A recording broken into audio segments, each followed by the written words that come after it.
À présent, on va rajouter un petit élément à notre CV qui est loin d'être obligatoire. C'est juste pour vous montrer un petit peu comment on peut gérer avec un autre type d'image.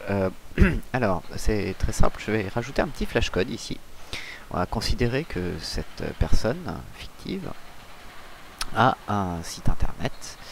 Donc, on va aller hop dans ses contacts à l'adresse. On va modifier l'adresse.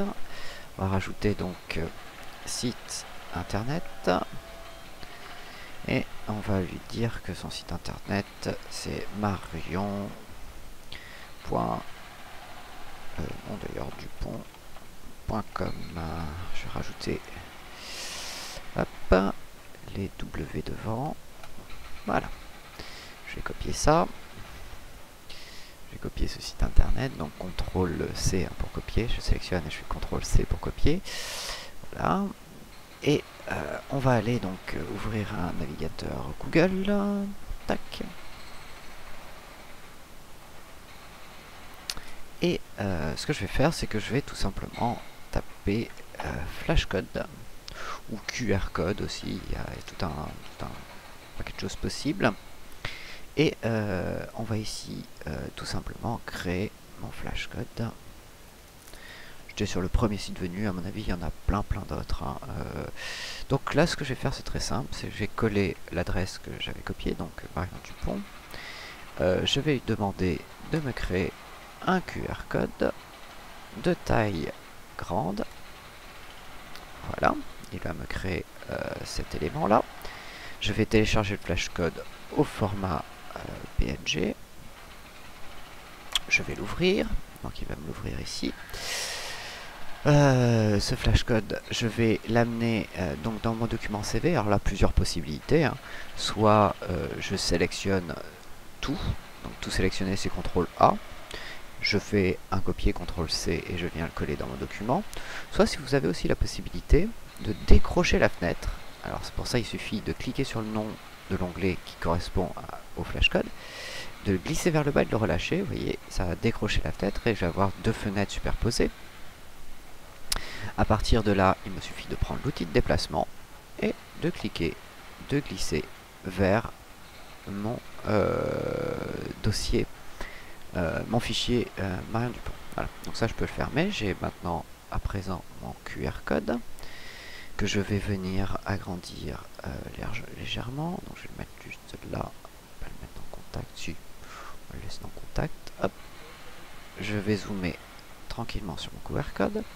Donc je vais venir redimensionner ce QR code. Donc pour ça, c'est très simple, il suffit de faire édition, transformation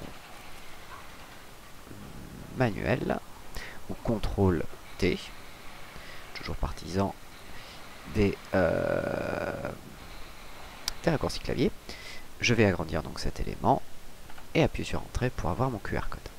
Alors comme vous pouvez le voir ici, il y a des éléments que je n'ai pas forcément envie de voir, comme web, et puis comme le fond blanc qui est derrière, je peux très bien le faire disparaître. Pour ça, on va pas chercher très loin. On va utiliser quelque chose qu'on reverra vraiment plus en détail plus tard, c'est les modes colorimétriques. C'est très pratique ce mode colorimétrique, ça va nous permettre de définir en fait comment mon calque va s'afficher. Il y a ces modes, on va les trouver lorsqu'on a sélectionné le calque dans cette liste déroulante là. Et ici on va sélectionner le mode produit. Le mode produit, c'est très simple. Tous les blancs vont devenir transparents, seules les zones sombres vont rester. Je vais diminuer un tout petit peu l'opacité, histoire que ça se fonde un petit peu mieux dans mon élément. Et enfin, je vais venir supprimer cette zone-là de mon QR code. Pour la supprimer, on ne peut plus simple. Je prends mon outil de sélection, je sélectionne la partie que je souhaite supprimer, et j'appuie sur la touche supprimer de mon clavier. Attention, il faut bien être bien entendu sur le calque concerné.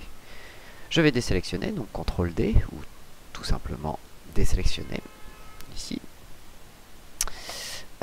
Et je vais avoir donc ici mon QR code pour mon CV. Voilà, que je vais replacer. Entre parenthèses, parfois j'utilise donc l'outil de déplacement et je clique sur mon objet. Parfois j'utilise les flèches directionnelles de mon clavier, ce qui me permet d'être un tout petit peu plus précis en fait dans mes déplacements. Voilà, donc c'était pour vous montrer un petit peu comment on peut insérer une image et la fondre un peu plus dans votre charte. On va terminer avec un tout petit élément sur comment ensuite enregistrer ce fichier, quels sont les formats possibles. Ça, vous allez voir que ça va être toujours une grosse question, ça, qu'il va falloir se poser, et on va voir qu'il va falloir même faire plusieurs documents. C'est ce que l'on va voir dans la vidéo qui suit.